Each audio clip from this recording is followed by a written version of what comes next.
Imagine the potential generated by a group of concerned citizens coming together to improve the lives of children and youth across Allegheny County.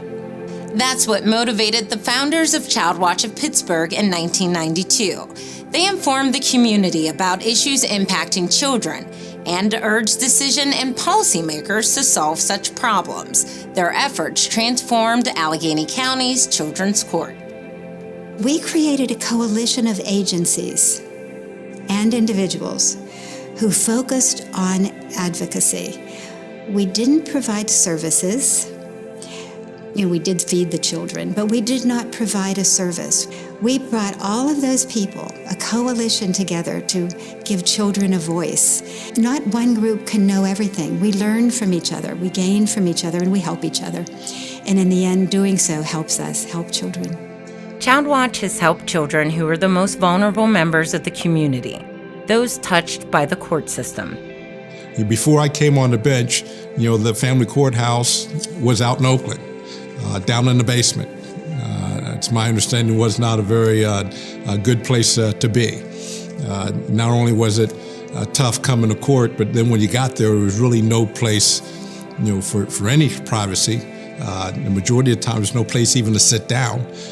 It was just a bad place for everyone, including the litigants and the judges as well. Child Watch came on board and found out about that, went and visited, saw the deplorable conditions that were going on, and they spearheaded the move from Oakland to downtown Pittsburgh. Over the years, Child Watch has worked tirelessly with its partners to improve conditions in the court. The organization has received recognition on local, state, and national levels, including honors from the Children's Defense Fund. They have supported the children's rooms in the court, which is operated by the National Council of Jewish Women, and donated snacks and storybooks. When you can give a child an hour, 2 hours a day of stress-free play, enjoyment, you just can't duplicate that anywhere else. These kids are here for ugly, ugly reasons, and we're able to give them just a few hours of fun. The organization's capstone campaign will also take place in the courthouse in the form of Safe Space, a safe, confidential place to assist victims of domestic abuse. Unfortunately, for the third year in a row, Allegheny County has had the highest amount of domestic violence-related homicides. And every year, about 4,000 people petition the court for protections from abuse orders.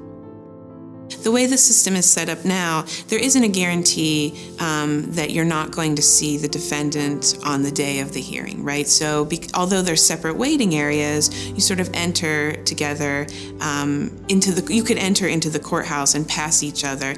In addition, if they have to walk out to go check on their children because something's going on downstairs, that's another way where they're not feeling that they can be separated from the abuser. So as you're speaking with your client, I'm very mindful of where I position them at the table because I don't want to be talking to them while they're looking out to see their abuser looking back at them, nor do I want the abuser to know that we're even talking. Those filing PFAs will now have more privacy and security. Safe Space provides enhanced security, separate check-in and waiting areas for victims and defendants, private conference rooms to meet with attorneys, and confidential areas for advocates to administer lethality assessments and direct victims to services. And perhaps most importantly, there is a place for children to play within reach of their parents.